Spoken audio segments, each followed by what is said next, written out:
going to take time for us to embrace this country as you feel we should.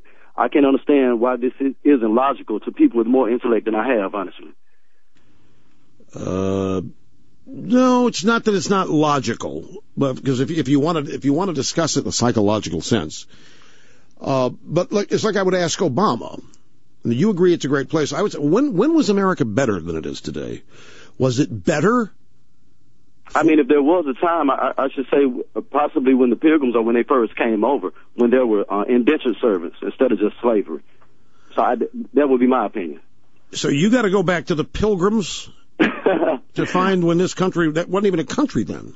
I could say when it was great for us, or for my ancestors. No, I'm not, I can't say that we shared in the same justice. No. See, this is not an us versus them question. This is I'm not asking when it was better for you. I mean, he's talking about the country at large. When was it better? Well, see, that's almost like somebody asking me, when was the Celtics game better when I never went to a Celtics game? That's what I'm saying. We weren't able to participate in this, so how can I say when it was better when the descendants of where I'm from weren't able to participate in it? Why are you comparing America to a sports team? Because everything is a game. It is a game. It's a big game. Life is a game. Well, some people will look at it that way. If you do, that's fine. But life is a game. Yeah, you got challenges. You got easy money, bad money. You got go to jail cards. There's all kinds of stuff that can happen to you in life. But what is so bad now compared to when it was better? Not for you, but for all of us. Well, honestly, I understand what you're saying, the dangers of an African-American president, because there possibly could be, because of psychological things dealing with this country. Well, I agree. Okay, but before we had Obama, we had Oprah Winfrey.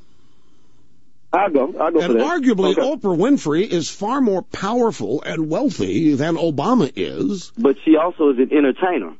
Going back to Bojangles stage, she's an entertainer.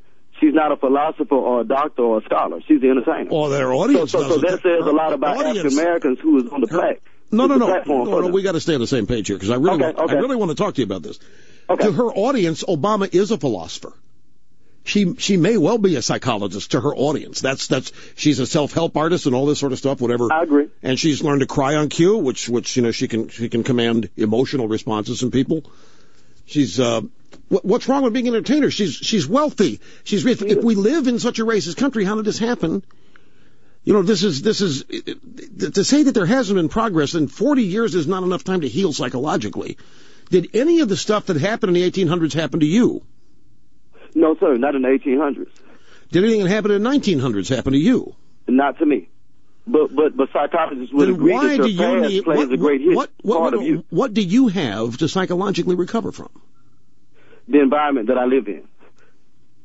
The environment I live in is totally different than other environments. And when I go to different other neighborhoods, whether it's Jewish, European places, you don't see people standing in front of stores selling drugs. It's not allowed there. So many things are not allowed in other neighborhoods, but in my neighborhood, it's chaos everywhere. And the environment plays a great role in what you may become. It gives odds in that. And the environment that I stay in is chaotic.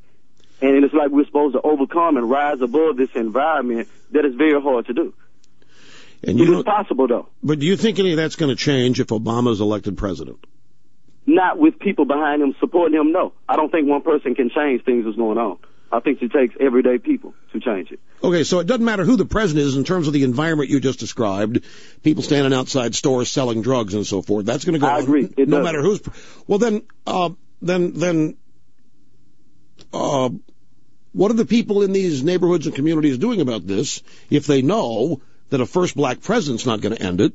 What are they doing? They're looking for a great black hope. They're looking for a great black hope. Well, how many have there been? There's been Jesse Jackson. There has been Martin Luther King. There's been Malcolm X. Now there's Obama. There's been Cassius Clay, Muhammad Ali. How many are needed? That's a good question. I don't know. I mean. Well, I'll be honest with you. Have to understand. There's no great black hope. I agree with you. There is none. It takes individuals. I agree. And it's a waste of time looking for one, because looking for one continues this notion of separation. It does. Non-integration. And I'm not looking for one. And it also invests the responsibility for cleaning up messes and improving circumstances on somebody you don't even know, rather than on the people that live in these neighborhoods. I agree.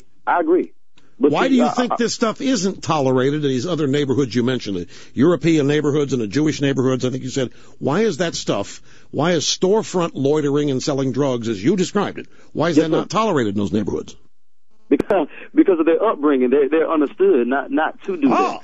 Oh. Yes, sir. But see, we also have to understand what the name African American means. It's African descent who took on a culture that was totally misunderstood and forbidden to learn until a certain amount of time passed in years. And then we were able to learn certain things. So you have to think of the time scale that we're behind and don't even know our own culture. Okay, I want to be brutally honest with you. Please do. See, I really feel bad for you, and I have, it's not sympathy, I'm frustrated because there's a whole country out there that is filled with robust opportunity, and you, if you want to look, can see all kinds of African Americans who have done it, from Bob Johnson at BET on the left to all of the economists and judges that are black on the right. That's nobody's stopping them. There's no inherent discrimination. What's happening is that you, maybe not you personally, but too many people in minority communities in this country are being raised under influences that have you believing by the time you're 5 or 6 that life is stacked against you because you're black or you're a minority and you live in America. And the sad thing is that there are people who are profiting, people in your own race, who are profiting from that attitude, spreading as far and wide as it can within minority communities, because as long as you're mad, I'm using the you generically, not specifically. Understood. As long as you're mad and angry and feeling inferior, and as long as they're willing to tell you that it's somebody else's fault, and that no matter what you do, you're never going to get out of these circumstances, well, I would be mad too if I believed that stuff. But you've got enough evidence out. This is what's amazing about Obama, to say this country is not what it once was.